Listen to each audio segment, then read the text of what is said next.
Hello, Awifians. Hello. This is Lillian. I hope you are well. I hope you are having an amazing Saturday out there. I hope it's sunny for you as much as it's sunny for us here in Awif. Because today I always say we have amazing guests, but today there is so much joy in my heart. There is so much peace within because we are going to be talking about something that we women of Africa are so afraid of. The African culture doesn't lead us to this kind of maturity, doesn't permit us to go this deep within ourselves. So I'm so thrilled today to have Sarah Jane Farrell with us. But before we continue, I would just like to begin with this quote from Michelangelo. Every block of stone has a statue inside it, and it is the task of the sculptor to discover it. Every block of stone has a statue inside it, and it is the task of the sculptor to discover it. And that's from Michelangelo. The African woman is ready to heal her body, change her mind, and reclaim her full life and happiness. However, going through all this leads to a journey of unpleasant encounters. The encounter of all the blockages that she carries with her as load and responsibilities that many women do carry around the world. Today, our amazing sister, friend, mentor, and coach from South Africa is here to encourage us to face those blockages so we can create huge ripple effects in our lives and the world at large. Without any further ado, let's just start by saying hello to you, Jane, Sarah Jane. Thank you so much for joining us. How are you today? It's an honor and a privilege to be with you, Lillian, and thank you so much for your incredible tribe. I love what you're creating, and it's time, isn't it? It's really time for women's voices to rise and stand together. So I'm honored, and it's just such a privilege to be with you today. So thank you for having me. Thank you so much for coming. Thank you so much for saying yes, because you're such a busy woman. You are really having so many activities out, and I'm like, is she going to say yes? And you said, of course, I'm going to say yes. And we have already amazing ladies with us today. We have Rita Thomasin, who is a mentor and a coach in Holland, and the sister Susanna. They are here with us saying hi, ladies. So ladies, thank you so much for joining us. What a pleasure jumping on so fast. That brings us joy to our soul. So before we continue, I would like to give you a little bit of information about Sarah Jane Farrell. She's a nervous system specialist and intuitive business life coach who helps everyone from the mom next door to the next big woman thought leaders transform their bodies, business, relationships, and lives through regulating their nervous system so they can heal from adverse childhood experiences, unconscious commitments, and old stories that they can turn trauma into a much more happier life and live really deeply happily fulfilled and abundant life. I love it. How can we manage all of this, Jane? Is this possible? Absolutely. I think we spend so much of our life in fight and flight when we're actually safe. And as women, we've come from such a long lineage of persecution, of being shoved down and made to be small and be afraid because we are such powerful medicine women. And I think that's the biggest misabuse of power that's on the planet right here is that you are not your own story. You are safe. We create our own safety, and together we need eyes on us. I always say to my clients, we're used to waking up with eyes on us. In the old days, we lived in communities, in tribes, in villages that grew us, that grew our children together. And the way that we have been sort of programmed out of trusting that is we need to come back to have eyes on ourselves, to know that we're bigger than our thoughts, that you are way bigger than your pain and you're not alone. I think that's the biggest message is in order to heal this separation sickness, in order to tell our nervous systems that it's okay, that they are safe, that we are safe, we have to know that we're bigger than our pain. You have to give yourself permission to be you. And then the infinite amounts of results are no longer impossible, right? We've got to stop seeing this from the judgment of our minds. Because if we're at war, yeah, you know, I think if we're at war, which we are all the time, we're at war with this thing, this identification that's outside of us, right? And it's not yours. It's not yours to carry. I love to do a ritual. I'm very fond of rituality because I think that's the anchor, that's the stake that keeps us grounded in our focus of, well, who did I come into this world to become? How can I contribute more? And I love the symbology of the red thread. So when we gather in circle in my retreats and in my workshops, we wind a red thread around our wrist and pass the ball to the next woman who winds around until we're all connected by this beautiful red thread. And the symbology is that even though we cannot see or we don't believe that we are supported or we are seen by other women, you can pull on that thread at any time and your call will be heard, that you will be supported and lifted up when you can't be there for yourself. But your responsibility is only of the piece of thread around your own wrist. So it's that, it's that untethered life that you're no longer at war with that thing because you have your peace. You have your peace and you can't be with that peace inside of you if your mind is giving your body small doses of fight, flight, freeze energy all the time to be in resistance to itself by being at war with what is not you. It's you. It's just story, right? It's just the thought. It's just the patterning and the programming that perhaps was passed down through generations, intergenerational trauma. So you have to look for the answer inside, right? And stop being addicted to all the outside influences, because we're all addicted to workaholism and self-approval and manipulation instead of just accessing self-love. And that's a scary place for a lot of women to go because it has been in the right? I really love your message and your teaching, because to me, I think I am a perfect example. I was born and raised in Africa, and I have this African belief and African culture, which I cherish. And I've been living as long as I lived in Africa. I've been now living in Europe. And I also see the other side that Africa doesn't have. And bringing these two together is costing me a lot. It's costing me relationships. It's costing me my mind sometimes. And yes, there is inner struggle, because sometimes you feel like I don't belong there and I don't belong here. So I'm trying to find my way, navigate through this life, whom I was born, whom I was, and whom I want to become tomorrow. And this is a serious problem, because most African women are going through the same. They may be in Africa. The struggle is the same because they want to become something else, something different and something bigger. So how do they go about it? Navigating without, selling, losing their mind or throwing away relationships, yet be the woman that they want to become. Yeah, that's such a great question, and there's so many layers to it. And firstly, I just want to say how appreciative I am to walk amongst women, because I think we all have Mother Africa in us. I was born and bred in Zimbabwe. I consider myself a barefoot African woman that has her piece to carry, and I think this is just it's in that collective consciousness of all women, regardless of where we're living demographically. There is this separation to the Great Mother, to Mother Africa, to Mother Earth, and I believe that we're here to be the bridge, what I call borderland. We're beyond border. We are wanderers, right? We're all connected, and yet we feel lost in the separation of borders. So for me, it's just like we are a collective family, and there are no borders. And yet the world doesn't show us that.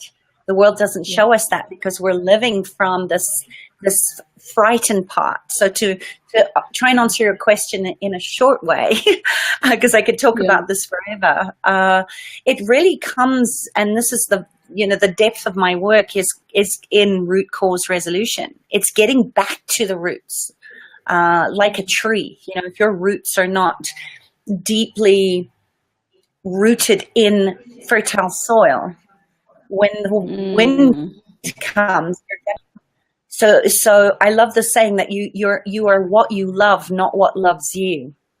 So if you're not tending, if you're not looking at what is the part in me that is so deeply afraid right now and giving it a voice, we can't know how to love ourselves. So if you just go to your childhood, it often stems from our paternal and maternal, our primary caregivers, and how they showed up in love. And let's face it, a lot of women in Africa are being grown by women that are not their mothers because of the endemic. Yes, I'm happy someone else is saying this. It's not me alone. I'm happy someone. Yes, that's true.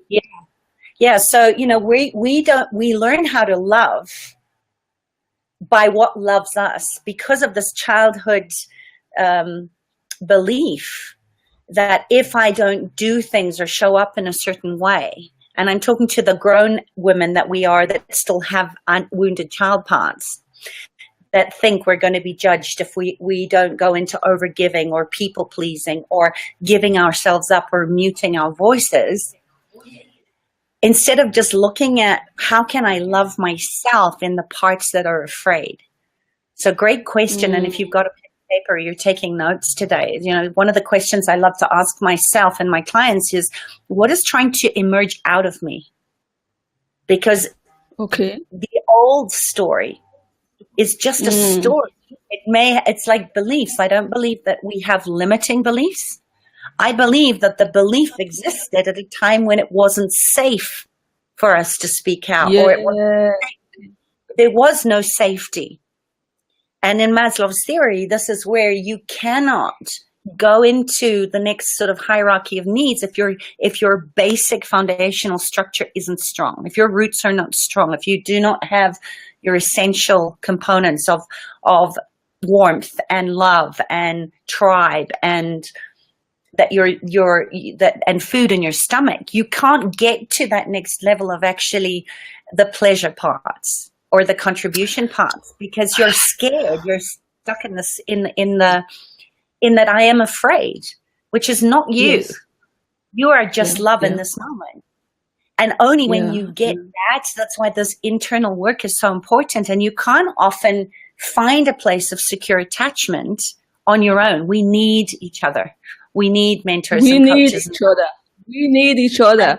That is why this is what this platform is all about. We need each other. We cannot do it alone. And then we can stop going. Sorry, I'm listening. Sorry. Yeah, sorry. I think we have a delay on the line. Sorry, I didn't catch the.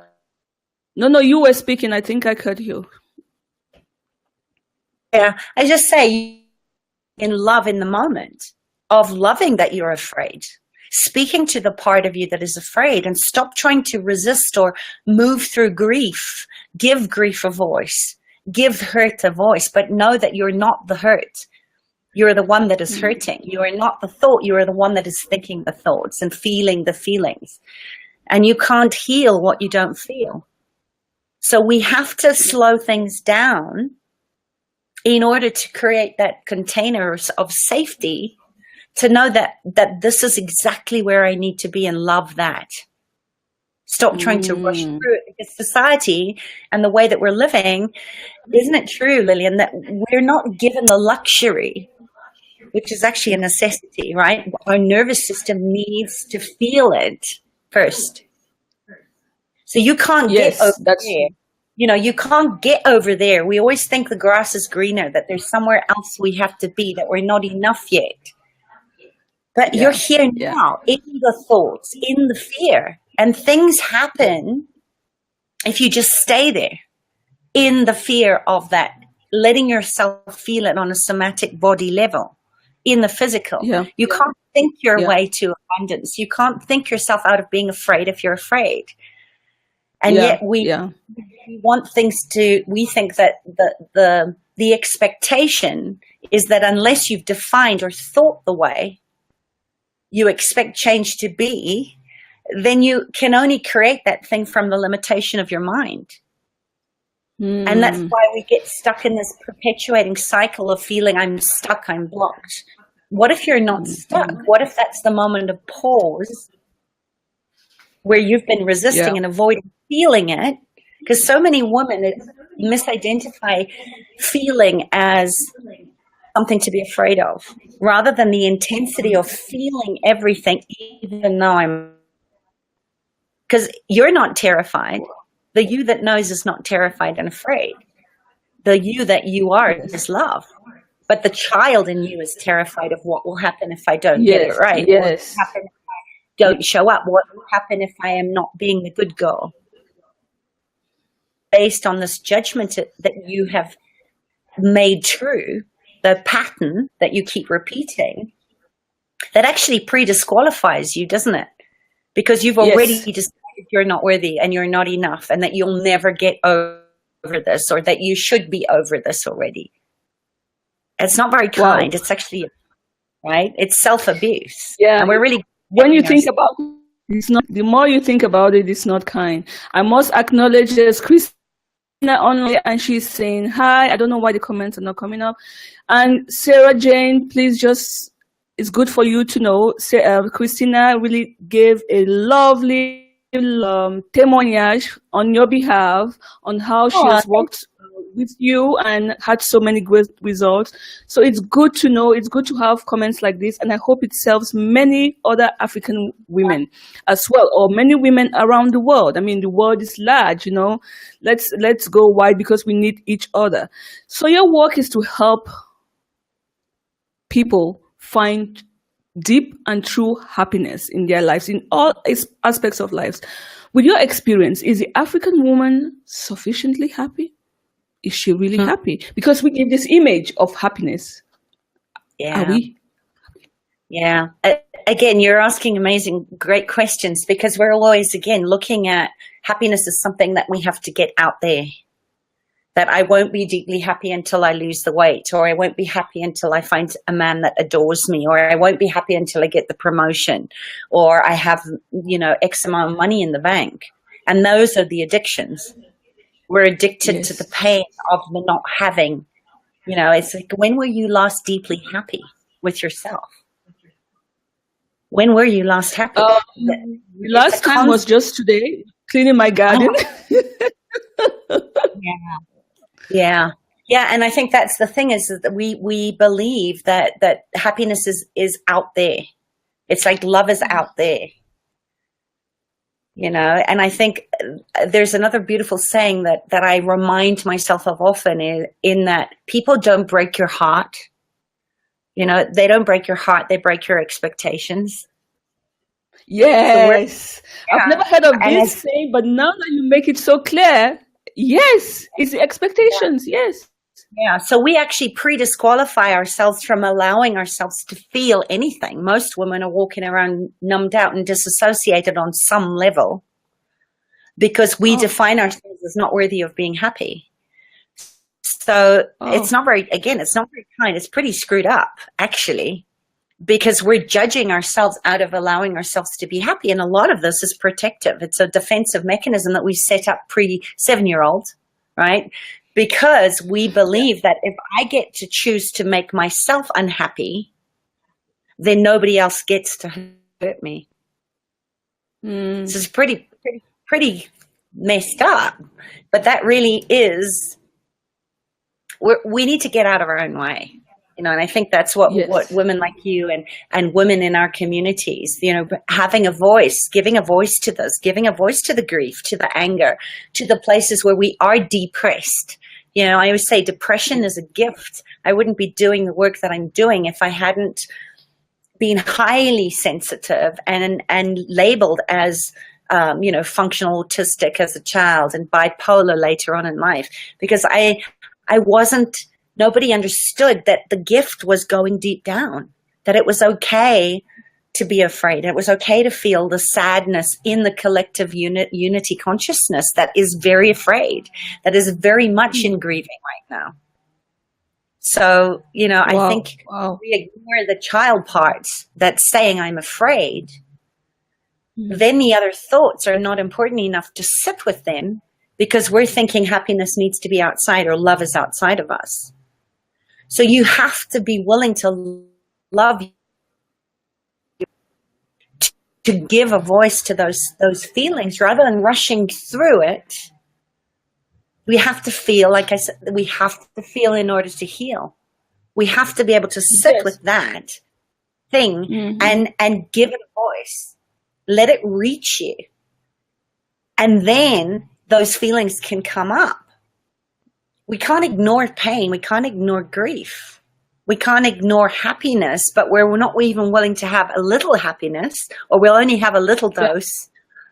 Yeah. Because if we have too much, it's the same as money. You know, the energy of money is a very high vibrational frequency. I believe women, we don't want money for things. We want money as a resource because we are mothers. Mothers. Yes. And if we're not willing to mother the child inside of us that needs to be loved, and we won't allow ourselves to have the money and the resources to actually go and support women doing what they're doing and stand for the things that matter. I don't want to go into deep, dark Africa and teach women how to breastfeed their children, but I'm willing to have the resources by doing my work well, to send money to those people that can do that job better than I could. Yes. Okay, but this is complicated. Now you're making my head spin. This is complicated because I get you, but this is where I stand. Me or somebody else, you know, this African woman who has to go back to this childhood, go back to my, to my roots and ask myself, what is it that's missing inside? All that I need is within me. This is not the culture. You know, people wake up in the morning and they have to go, you know. We just have to keep going with the flow. There is no time.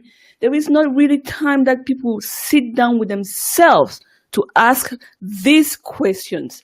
So how can the African woman learn from your teaching so that she can become unstoppable in her entrepreneurial endeavors despite the odds? Because here we have great odds. I can tell you, if I have to go back to my childhood, there's going to be tears here. So how can I still be unstoppable despite the odds that are against me? Yeah, again, the brilliant questions that keep us stuck in the limitation of I identified that time is more important than me. This comes back to the self-honoring of that. If I show up in a place of pushing pause, life is going to continue with or without you. So there's this idea or presumption that time is more valuable than me. So you just give proof to the limitations when you are honoring the fear that I'm running out of time. I don't have time for this. And we as mothers know that when we give ourselves that time for a pause, we are better mothers because we are mothering ourselves. So you can reach anything when you allow the fear, when you allow yourself to have story and have a power in the parable. This is what campfires were like in the old days. You'd go out, the men would go hunting, the women would gather the crops, and at night you would come and we would sit around a campfire, we would sit around a fire, and we would integrate the day. We would learn the lessons from our story. Not in the way that we're doing story now about ourselves, that we're not worthy of time, that we are not worthy of enough, that it wouldn't work, or that make time bigger than you, and you dishonor you that knows you're worthy of taking a time out. You know, we're told as children, aren't we, that a timeout would mean instant death.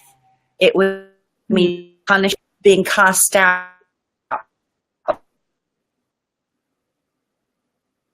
Would be death. To actually give us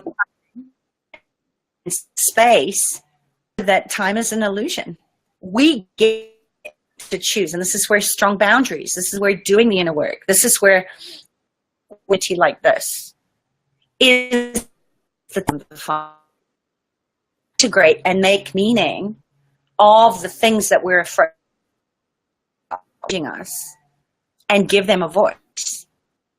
Luxury, it's a necessity, because depression, separation, and loneliness and anxiety and obesity, all to numb down the feeling of what we're really afraid of, what's causing us to create more separation and more misery in our world. And I want my child to grow up knowing that she gets and she gets to stand in her strong boundaries and have a voice and the confidence and the clarity to honor the words to speak.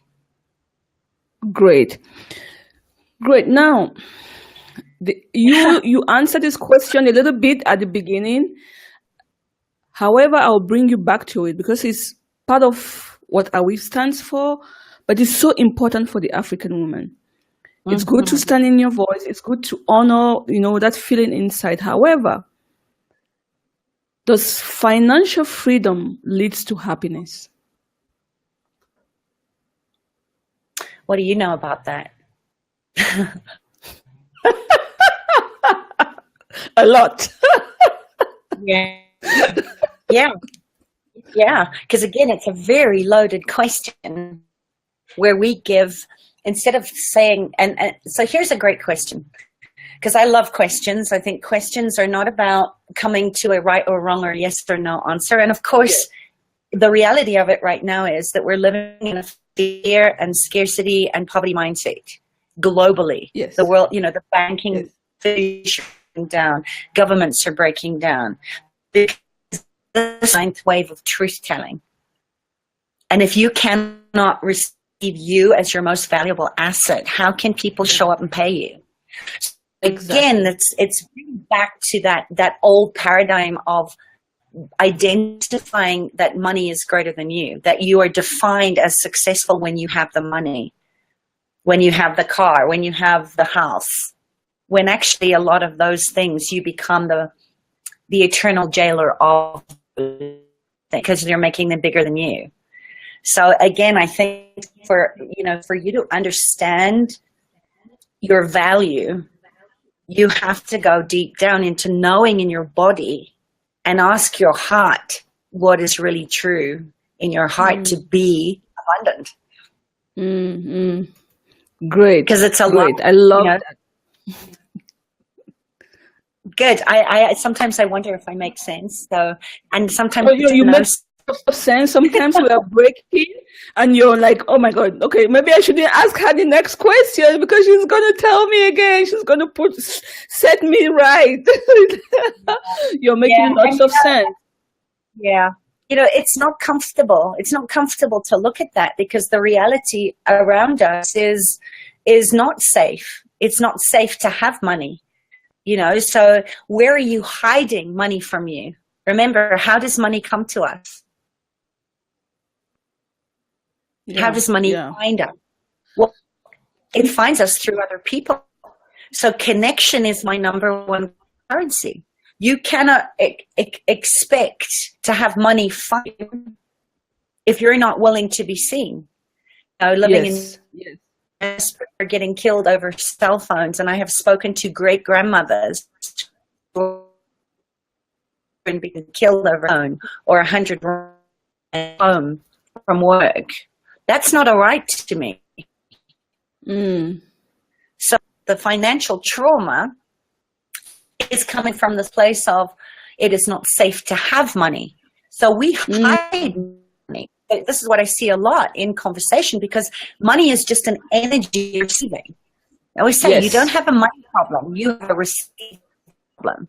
So if it's not safe in your mind, maybe you were 5 years old and you got tuck money. You got given money from your parents to go and buy something at the school tuck shop, and you lost the money. Or maybe and stole your lunch money.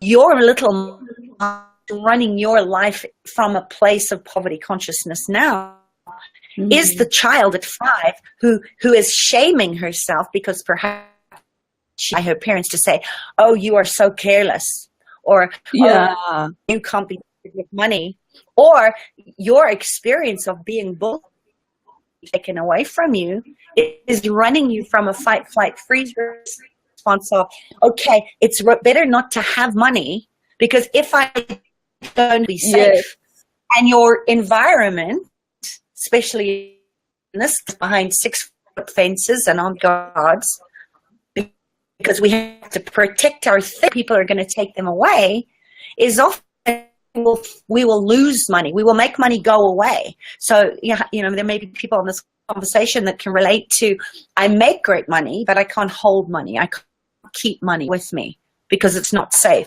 So those are the people that get money and they pay Paul, right? Get money from Peter, pay Paul.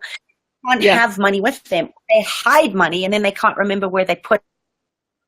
Because at the back of their minds, it's running that I can't be trusted, or it's not safe to have money because if I have it, someone will take it from me.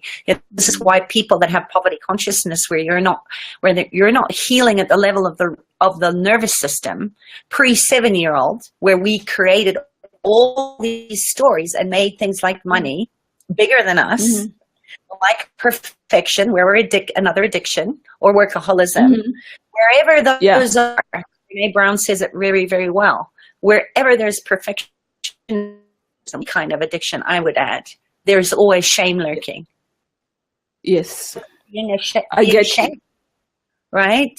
So you to listen to what makes you feel abundant and fulfilled. Be full of yourself. At 6 when you stopped singing because someone said, "Oh, you're so full of yourself," in a derogatory way. Yeah. Right? Or don't take more than your fair share. That's kind of like saying to, an apple tree, don't hold on to your apple. Hold on to your apples because you're never going to make apples again. Or hold on to your leaves. Or you need to stop breathing at lunchtime because you can't take more than your fair share. The abundant nature of the universe tells us we live in an abundant reality. And yet we have put this thinking mind into working against us, saying, no, you don't. Hold on to what you have. And if your hands are full of shit, excuse my language, you can't let it go and make fertilizer to make sure that your next so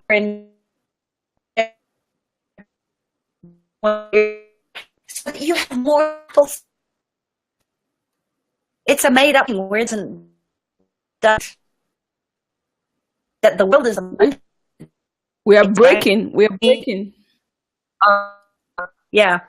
So, I just like to say, if you've got shit happening, turn it into the fertilizer, because people pay great money for good fertilizer, and stop putting yourself under the crap. This is where the mind goes into addiction to understanding. If I don't understand this, then I will never have freedom. I will never be happy. And I always kind of go, why would you want to stand? Because that's what understanding is. Why would I want to stand underneath my shit? And why would I be under the expectation that in order to be loved, I need to get under someone else's pile of shit? Because okay. So seriously. So, I like to bring some humor in. No, but it makes so much sense. When you explain it, it makes so much sense, which is, thank you for all the clarification. It makes, now that you say, use the word understanding, why would I want to stand under somebody else? That is a great point.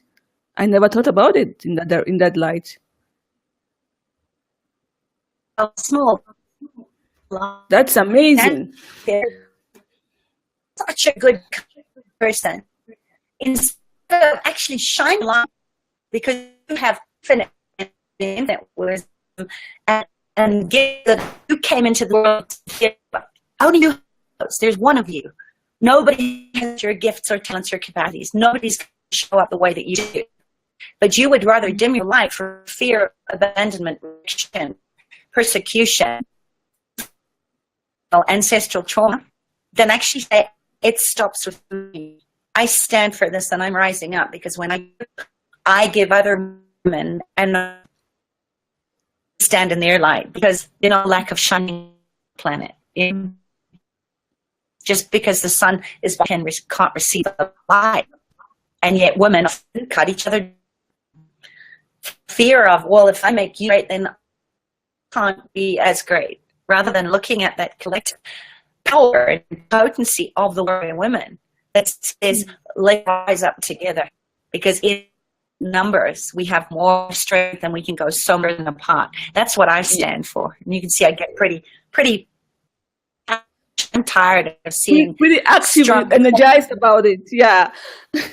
That's great. I'm really so happy to have crossed your path, because there is so much positivity and energy and sharing and abundance. We were all created, in abundance. Why do we go into these limiting beliefs? You really have tells me there is something deeper beneath. You spoke about depression. You spoke about so many other issues. How did that lead you to where you are today? With a lot of, how did it lead me where I am today? I stopped spiritually bypassing the pain. I have a big story, but again, I wouldn't be here talking to you if I hadn't had women that saw me in the highest version and the greatness of who I was, not the broken into a tiny million pieces when I literally had a breakdown. There were women that reminded me all the way, and it's in the constant daily work. I still am anxious. I still have days where I am in deep depression, and I feel my sadness, and I feel the sadness of the collective. I allow myself to push pause, but it is a constant practice. Is what I call the training. You can't abundance. You actually have to do some work. But it's about not rushing. I had a choice, as probably many of us have, and why I do the work that I do is I don't want other women to have to go through some of the stuff that I went through. That's not up to me, because we get it when we get it. And sometimes the only way through is to go down, right? We have to go into the desert alone. No one can take that away from us. No one can do that for us. So I think accountability, commitment to self, to doing the work, to going deep down, staying with it is the only way. And we get to choose. We can choose to be the participant, the active participant in our life, or we can get to be the spectator. See, that is not serving you, and it's not serving people that are willing out there that wait for, and you cannot do that. You can quit. Yes, you can. But at the end of the day, I had a choice. It was, do I choose to live? Or do I choose to die? Because your body will make you. And for me, my healing, I don't like to call it a healing crisis. It looked that way. I had an inoperable brain, and I was told, pack your bags. You actually don't have bipolar. You have a brain tumor that's pushing on your brainstem, and you don't have the time thing. And I had to pull myself toward myself, and I spent a year in a mental hospital, hiding my shame, hiding in my fear of what had just come through my life. I'd lost my business. I'd been liquidated. I was bankrupt. I lost everything I knew was my life. And I could have stayed down there. But if I hadn't gone through all of that, as we each do go through our own personal challenges and messy experiments, we don't go through all of that to not use it. That's the gift. You know, we're given that divine gift by God, or, you know, the universe, for that exact reason, that is what I came into this world to experience, so that I could impart the wisdom and the knowledge of what I know to be true for me, so that you can take the pieces that are true for you and find your own way. Yes. That's what, and stop this place where we're subconsciously self-sabotaging, putting these obstacles and blocks up and seeing them as a curse. You know, even our own menstrual cycles, so many women are against the feminine, of not being able to appreciate that we are in synchronicity with Mother Moon, that we are fertile in our womb of the very word woman, that we are here to plant seeds for other generations through our work, through our words, through our painting, through our creative aspect, and then now in the way that we birth children. And we can't see it because patterns and stories and blind spots are keeping us in. So we can't receive from it. And so we stop showing up, and we kill our creative energy. We kill the very essence of what it means to stand in the divine feminine and celebrate our woman, the womb that holds us all. That's the contains us. We're that space of embodiment. And when we integrate the head and the heart, that's when things become and effortless and abundant. That's where great. You know, that's where I get results from my clients, is healing at the level of the nervous system by looking at all the parts of you that you've been ignoring to keep you safe in the reward or the punishment. There's something that you love about what you're creating. So, you know, if you're not liking the results you're getting today, look at the actions that you took yesterday. You can't keep doing the same over and over again and expecting a different result. You have to be accountable. You have to take responsibility. The very word response is movement into the deserving to show up and be of greater service than I was yesterday. That is what deserving means. Has nothing to do with your value or worth. But you can't play bigger. You're scared you're going to lose something. And most of the time, we're not willing to be happy because we think, oh my God, this isn't going to last. I'm going to lose this happiness. When you can't lose yourself. You never go away. You, the loving, the joyful you, the expression of you that came through the womb into this world to have this physical experience, it never stopped loving you. You stopped loving you the minute you got into your head and you abandoned the child. You abandoned the child that knew she was loved. And it's time to come back to the heart. Come back to the heart. You are love. Start loving you again. Wow. You are going to bring me to tears, but I promise you one thing, I'll find my way there. Tears of joy. You know, that's something else, Lillian, that I think is maybe you can relate to that. You know, it's like I always used to be so tough on the outside. You know, you weren't allowed to cry. You weren't allowed to cry. You know those moments when you're kind of going,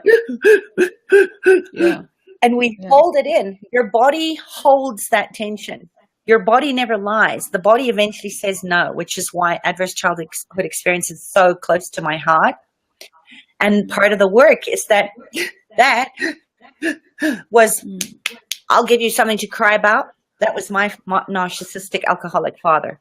Oh, I'll give you something to cry about. So we learn to hold back our tears. And guess what? When we cry inward, that's your pneumonia, that's your respiratory problems, that's the asthma that we see in our children. That's fibroid, holding back fibroid. I learned at so late after my 30s that everything I've been holding back is the cause of my fibroids. I'm saying it here so everybody should hear it. I don't care. Holding back so many things cost me and is costing me fibroids. So that's you're right. Breast cancer. That's the breast cancer. That's the reproductive issues. I am afraid to create. Right? I am afraid to be nurtured and love myself. That's why I'm seeing more and more breast cancers and chronic illness in men around femininity, divine feminine, because men are so disconnected from love, because men are taught to love by doing things for their mothers. Interesting. The women in Africa, they were left to mother the children while the men went off to work. Who mothered the men? Who mothered the men? Yeah. When they were those little boys that went off to work in the mines, that left their families as children. Where was the mother?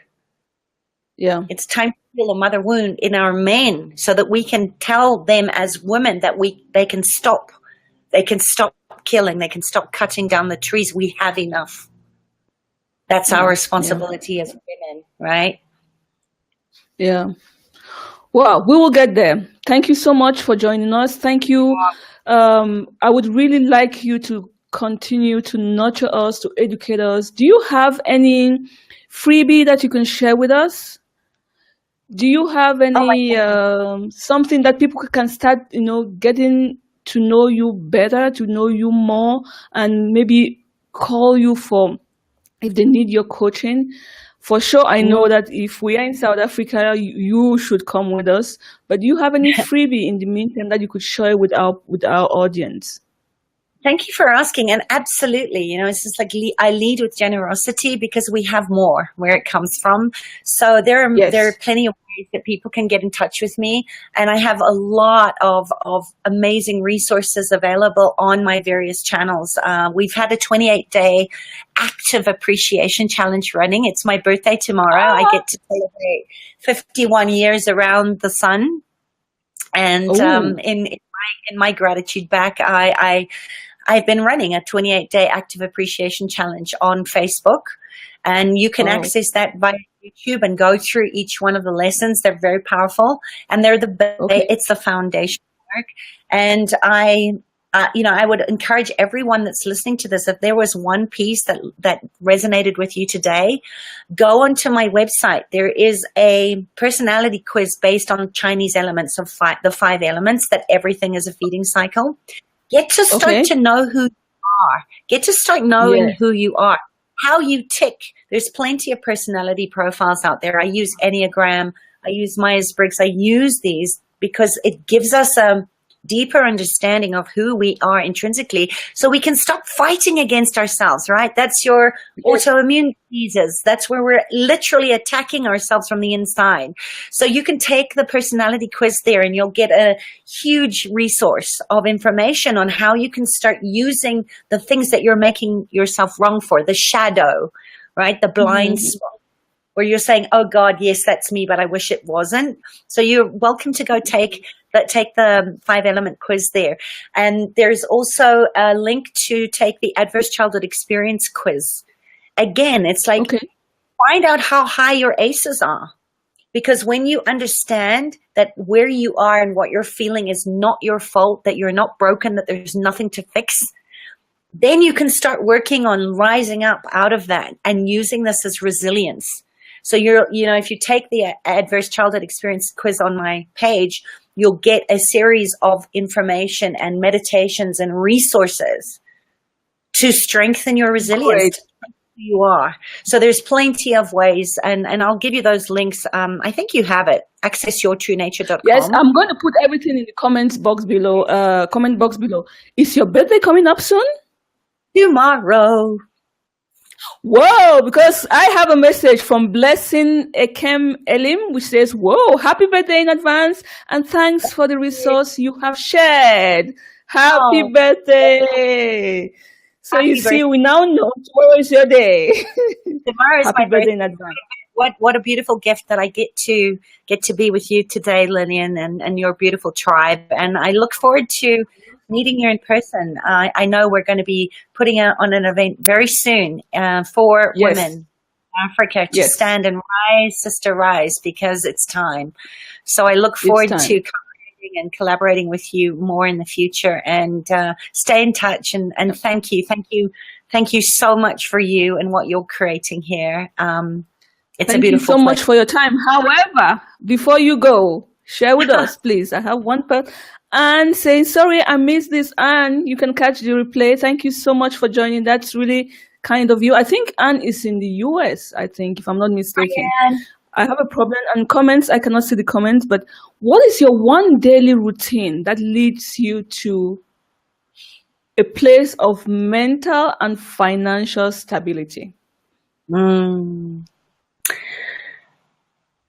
I start every day in rituality of remembering my red thread, that I am just a piece of the tapestry that we're weaving together. And I spend time in the morning journaling in my morning pages, asking my business, asking my body what it requires of me to be better than I was the day before. And I do that religiously, so whether that's meditation, whether that is journaling, that's kind of how I anchor in to my day, to remember who I am, and also to remember when I can't get out of bed in the morning for myself, what I stand for in the greater web of things, that I stand for the women in Africa that are planting seeds so that I can send money for the seed foundation, that I get out of bed for the animals that matter to me, the great sentients, the elephants, the lions that are disappearing from Africa. And I tap into that. Which association in Africa do you support? Which do you have for the women? You are making me. Yeah, I have a few, but they're local initiatives. I can post you some of the links, but I'm just completely grateful for the people that show up and pay me for my services, because I get to pay it forward. Energy circulation, money likes to move, and I really, there's so many that are close to my heart. We have a drive going with sanitary pads for young women in schools in Africa at the moment. And of course, I'm always giving money back to my animal charities and shelters and people that are on the ground protecting rhinos and the elephants in Kenya, Sheldrake Society in Zimbabwe. There's so many great initiatives. So if I was going to say, how does the one with the sanitary pad works in South Africa? So people should know, because I know about how does it work? How does one get involved with that? Yeah. How reach out. I always say, start in your own communities. I think so many of these charities, the big ones, they get all the money. And I'm interested in women that are not being seen, that are doing incredible work on the ground that people don't know of. So I would say, ask questions. Start in your own backyard. Find out. I've got another amazing client, Lynn Deckers, who has, she's proudly South African. Her garments are stitched by hand by amazingly incredible warrior women that are single-handedly supporting about 50 people in their families. And could we talk to her? Could you link us with her? Could you link us with her? Yeah, absolutely. Please. But her initiative is that if she comes in and clears out your wardrobe so that you get aligned with authentic style, the things that you don't want anymore go back into what we call new beginnings. So she started a new beginnings fund for women that are needing to go back into the workforce and don't have the clothes to look the part to get the job at the interview. So there's so many amazing local women that I support, because I really stand behind seeing the women that have no voice. I was thinking, looking at the big stuff, look in your own backyard. There are people everywhere doing incredible, incredible things, and I want to give them a voice. So start there, thank you. Start in your schools, start in the schools where if there's bullying going on, go and speak to those women.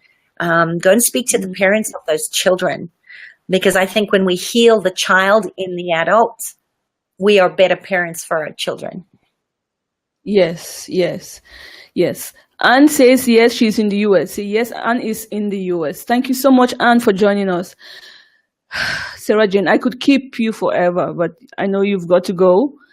And I know and I trust we are going to see each other very soon. We are. And thank you so much.